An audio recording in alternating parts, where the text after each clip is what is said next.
We created Pinboards to be a simple online presentation tool. So it's not necessarily replacing your beautifully paginated InDesign documents where you've got your own customized branding or, customized layouts from Photoshop or anything like that. Your Pinboard is a space for you to collate images from multiple different sources online in a matter of minutes to shoot off to your client for review.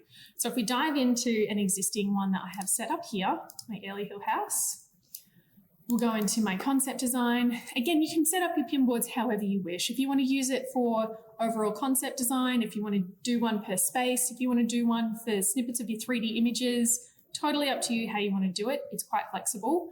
This is just a quick overview of the concept that I pulled together. So I've added in a banner with my studio logo on it. I've broken it down into different sections. You can see I've added some notes to a few of the images. There are links if they're in there as well, if I've snipped it from online sources.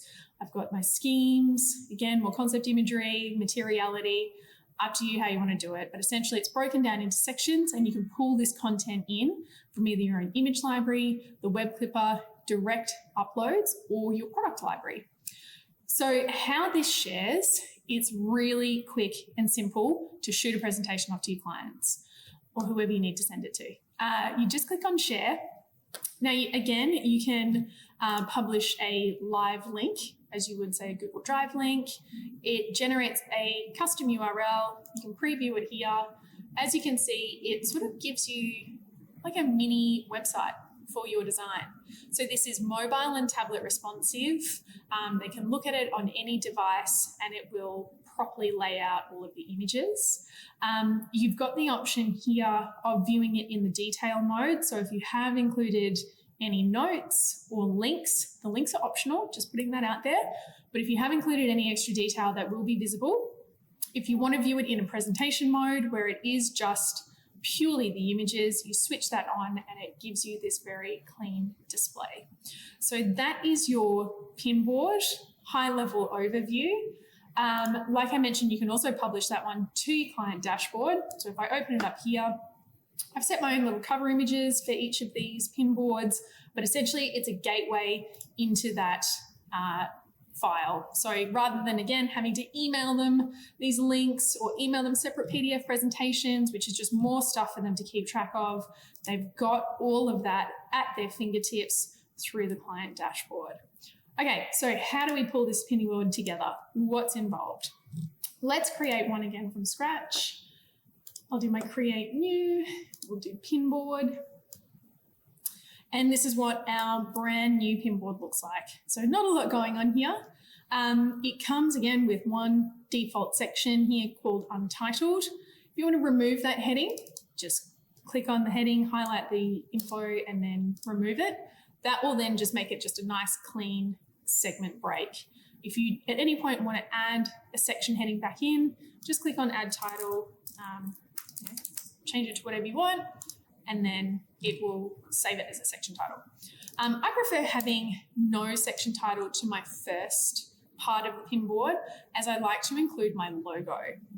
Now, to upload your logo, we do have a Canva template file that you can use to create the perfect dimensions. Now, from memory, it's about 100 pixels tall by about 1,500 pixels wide. You can download it through our help center. I've got one here that I prepared earlier. I'm going to upload it from my files. I think I've got my files here. Now, my account content, Pinboards, and here is my header.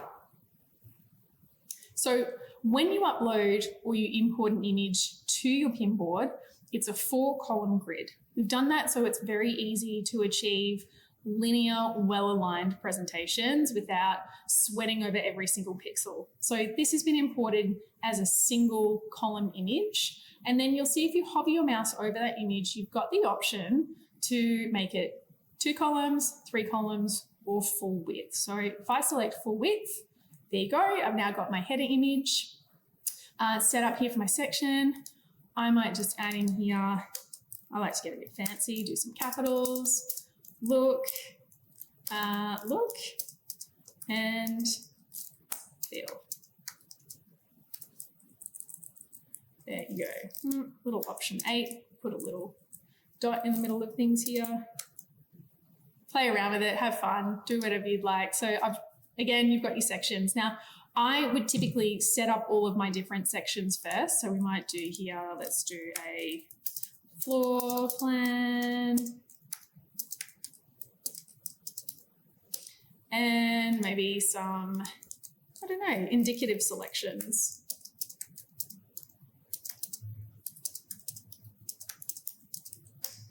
But totally custom, do whatever you want to put in for each of those items. Now for look and feel, I'll go through the different ways that you can import the content. Let's start by, what are we going to use? Our Pinterest integration. So this is a super handy feature, of which I've probably gone through about 1,000 super handy features today, but this one is, honestly, I use it every day. So basically it allows you to import pins from your Pinterest account or anywhere on Pinterest. It doesn't have to be within one of your saved boards, directly to your pin board. Now, the only thing to keep in mind here is that if you are importing from Pinterest, the pin or the board that you're importing from needs to be public. So it can't be set to secret.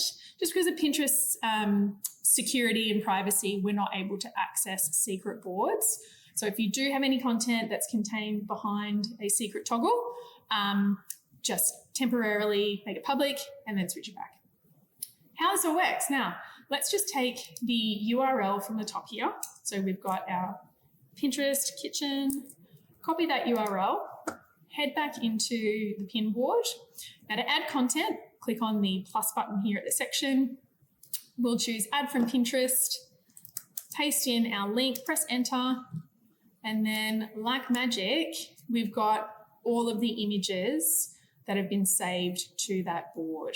So you can upload multiple of these at once. If I want to do, let's go for these ones. We've got a moody one in there too. Maybe let's do that. Add them in. And there you go, that's added them all in. Now, as you can see, they're in sort of different sizes. I might go through and pull some other content and then we'll get into the resizing part of things. Let's go through how to add using the web clipper. Again, super simple. We've got our option here from Dezeen. It works on any website, including Instagram as well. So we launch our web clipper. We select in the top there, clip to pin board. Now, there's a couple of different ways that you can pull the content again. We can either select from the thumbnail, so it'll show all the thumbnails from the page. You can use, again, the little activated snipper, or you can right click to clip the image. So once you've got your desired image, you can go all the way down the bottom, select clip, choose our project, choose our pin board, untitled one, and then we'll pop that in the look and feel section. Green means success. We'll head back in here, refresh it, and there is our image. The other options that you can do are you can import from your image library. So if you're just creating your account, you've only just joined Programmer, and you've got a catalog of your frequently used images that you like to use in concepts from project to project. I've certainly got my favorites. You can upload those into your own studio image library. So if we're looking, let me just collapse these. If we're looking in the left-hand navigation there under libraries, you've got image library. Everything that you upload to your pin board, whether it's from Pinterest or Instagram, will automatically save into your your image library, so that you don't have to head back to Pinterest again. It's all being saved within Programmer, because the idea is that you're limiting the number of different tools or platforms you're having to integrate with every day. We're bringing it all in-house. So if you are starting out, like I mentioned, you've got your library or database of existing images that you like to use. You can upload them into your image library here so that they're ready to go in your pin boards. Other cool thing that you can do is you can add tags to these products so that you can search for those tags to quickly locate and add them into your designs. Okay, so that's your image library. Let's go back into our pin board. Untitled Pinboard. Let's give it, it deserves a name. Let's give it a name. Let's call it the Airlie concept. Alrighty, so we will upload our floor plan from our own files. So you can upload any image files to your pinboard. So just keep in mind, if you are wanting to upload a floor plan, that it should be exported to either a PNG or a JPEG. This is just so that you can upload it to the space. Where's my floor plan here? Let's do this one. And then I might do that as a half or 3/4 or full width. This probably isn't the highest resolution one, so it's not the best example. But if you want your images to be a really great web resolution, so they're not blurry, but it's also not going to slow down the performance of your pinboard, I would suggest uploading images that are between 500 megabytes and 2 megabytes. I wouldn't go above that, as it can start to slow things down as you have a number of those like hefty files in the pinboard space. So keep it light, keep it web resolution, and you'll be good. So there's our floor plan. And then we can do images from our product library. So if we go to selections, I'm just going to give this one, pop him back there. So if we go to selections, we can go down here, add from product library. Now I could do tap. If I want to search for a tap, we like that one, pop it in. If we want to, I wonder if I've got a sync in my library. Sync. There we go. All right. Add that one in there as well.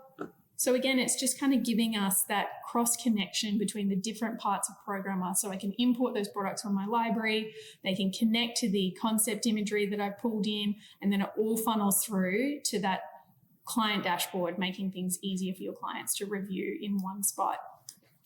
All right, so we've gone through how to resize things when we uploaded the banner here. So showing you how you can create different widths of the images. Now I'll show you how you can resize using the crop tool. So if we want everything to align with, say, this nice image here on the left, all I need to do is activate my crop tool. So hover your mouse over the image, select crop. You'll see we get these nice little guidelines here. You can align it to the other images in the space. You can sort of put the crop lines over the part of the image you want to capture, and then save. So I'll go through and do that for the other bits that I've got here. I just go through, align, refine, oh, that rhymes, and then save it.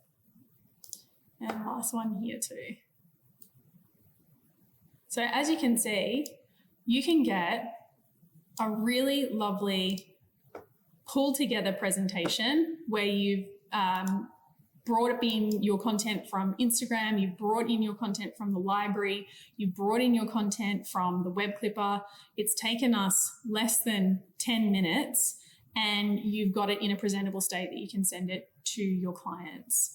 So again, if you want to have a bit of a play around, if you want to move any imagery from one section to another, super easy to do so by just clicking the little options, 3 dots, move to, and then into the section of your choice.